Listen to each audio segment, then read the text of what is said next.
I haven't. The one thing from an underwriting standpoint that I could say is that you will find lenders that'll be pretty aggressive in that still. At least they were about 6 months ago.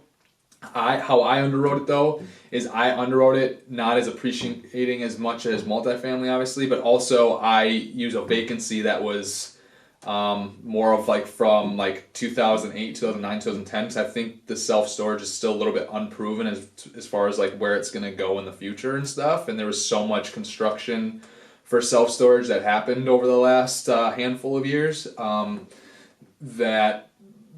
that was some stuff that I just kind of worried me a little bit. I would still for sure be in the storage unit facilities that we had, and we had no intentions of selling them. We just had a crazy offer that we couldn't refuse to turn down, so we sold them.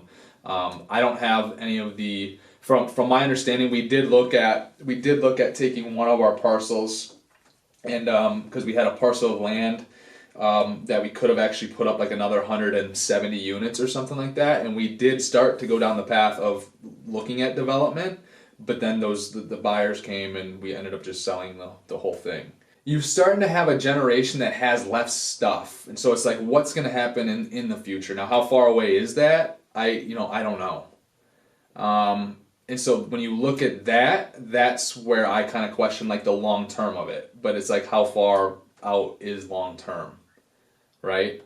You look at, but you could also say there's also people that argue it, and I'll argue my own counterpoint of the fact of there are a ton of people that are 55, 65 years old that are literally selling their homes to be able to use that capital to invest, and then they'll rent. And so when they downsize, a lot of those people are attached to a lot of those things, and they're going to need more storage. Yeah. So and that's where it's like, well, I don't know. I mean, I just feel like it's not. I feel like it's less known than what these apartments are going to be and what I'm doing there, and that's how I felt the whole time we kind of own the storage units. Not that, and I always underwrote the storage units from a vacancy standpoint. Like a vacancy standpoint right now for our apartments, like yes, I do stress tests on them and stuff like that. But I mean, I pretty much am in predicting that we'll be anywhere between 3% and 6 or 7% vacant. With the storage units, even though they were operating in this area, and in our area, we had a ton of construction that started to pop up with storage units as well.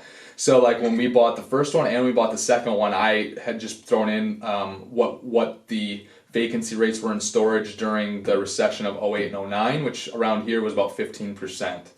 Just because that's the type of person I am, is I like to be able to know that, hey, even through I'm still going to have cash flow even through a bad time to be able to wait long enough, right? So I'm always looking at, no matter what type of real estate I'm looking at, I'm always looking at that. And that was something that I was just a little bit, to me, it was a little bit more unknown, right?